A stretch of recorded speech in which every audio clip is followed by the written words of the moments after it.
Alors aujourd'hui, on fait un petit retour sur la phrase de base. On a déjà vu dans une capsule précédente que dans une phrase de base, il y avait deux constituants qui étaient obligatoires, le sujet et le prédicat, et qu'il y en avait un autre qui n'était pas obligatoire, qu'on appelait un groupe facultatif, qu'on appelle le complément de phrase. Alors aujourd'hui, je ne fais pas un retour sur l'ordre dans la phrase de base, mais sur comment on fait pour bien identifier les groupes constituants de la phrase de base. Parce que cette semaine, mercredi, c'est que tu as un examen de grammaire et tu vas retrouver dans ton examen des numéros où tu devras identifier les groupes constituants de la phrase. Alors, un petit rappel sur les étapes à suivre.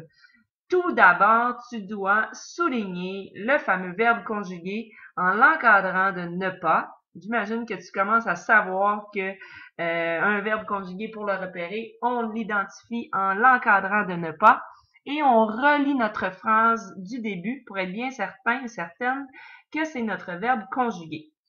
On doit aussi, on peut le remplacer par un autre verbe à un autre temps. Tu sais que c'est une autre manipulation que tu peux utiliser pour le trouver. Une fois que tu as fait ça, tu t'arrêtes et tu trouves le sujet en te demandant de qui ou de quoi l'on parle dans la phrase et tu utilises ta manipulation de l'encadrement pour identifier ton sujet, c'est qui ou ce sont qui. Et tu peux aussi le remplacer par un pronom personnel comme il au pluriel ou elle au pluriel. Donc, une fois que tu as fait ça, tu l'encadres avec des parenthèses ou un encadrement quelconque et tu l'identifies en écrivant sujet au-dessus. Alors, on a trouvé le premier constituant qui est le sujet. Il nous reste le prédicat à trouver et le complément de phrase. Alors, le prédicat, c'est ce que tu trouves, puis là, écoute-moi bien, c'est très important ce que je te dis. Le prédicat, c'est ce que tu trouves en dernier. Tout ce qui va rester dans ta phrase, c'est le prédicat. Donc, on trouve en premier le verbe conjugué. Oui, le verbe conjugué fait partie du prédicat, mais on ne fait que trouver le verbe conjugué en premier. Ensuite, on trouve le sujet. Le sujet, c'est un des principaux constituants. On l'encadre et on écrit sujet au-dessus. Ensuite, le complément de phrase est assez facile à trouver puisque tu sais qu'il peut y en avoir un ou deux ou même trois compléments de phrase, il peut y en avoir plusieurs. Et tu sais que pour être un complément de phrase, il doit y avoir trois conditions. La première, mon groupe complément de phrase doit se supprimer, on doit l'effacer et la phrase a du sens. Tu peux le déplacer, le mettre en début de phrase et le faire suivre par une virgule. Tu peux aussi le mettre en milieu de phrase et l'encadrer de virgule. Et il peut se mettre aussi à la fin de la phrase où là, il se termine par un point. Et comme troisième condition, il doit répondre à la question « et cela se passe où et il le fait ».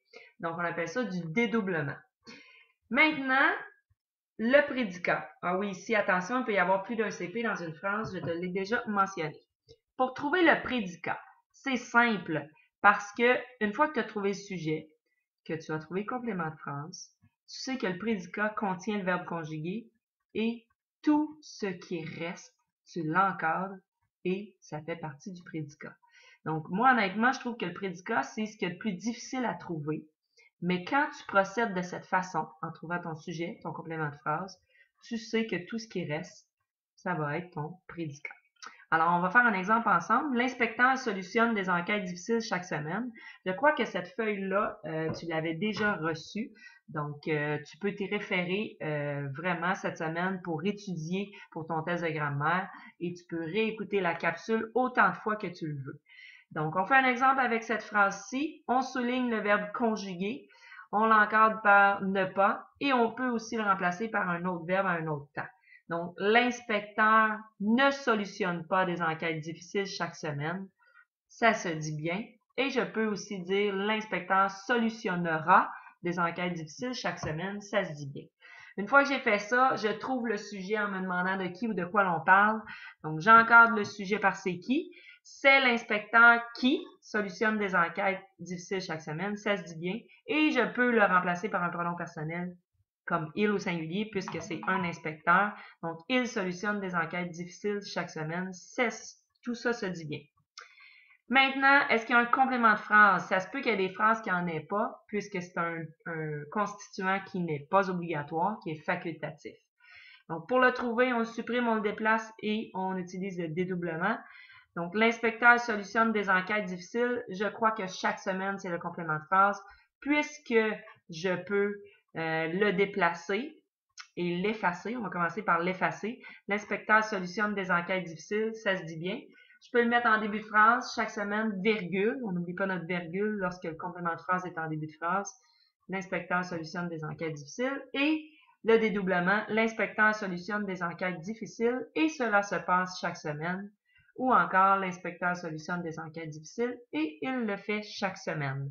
Donc, avec ces trois conditions-là, on est certaine d'avoir trouvé le complément de phrase.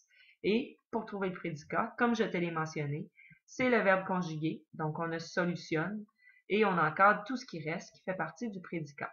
Donc, cette semaine, en plan de travail, c'est ce que tu vas devoir faire, entre autres, dans l'examen aussi. Donc, tu dois encadrer de cette façon-là, en te servant de parenthèses ou d'encadrement comme ça. Tu écris, moi je l'ai écrit en dessous, tu peux l'écrire aussi au-dessus, peu importe, le sujet, chacun des constituants. Alors, cette semaine, si je te demande, trouve les constituants dans les phrases suivantes, tu dois me trouver le sujet, le prédicat et le CP. C'est ce qu'on appelle les constituants ou encore fonctions dans la phrase, c'est la même chose. Donc, tu dois procéder de cette façon-là en les identifiant soit en dessous des phrases ou encore au-dessus. Je te conseille de réécouter cette capsule avant l'examen pour être certaine de bien comprendre ce que c'est les constituants de la phrase.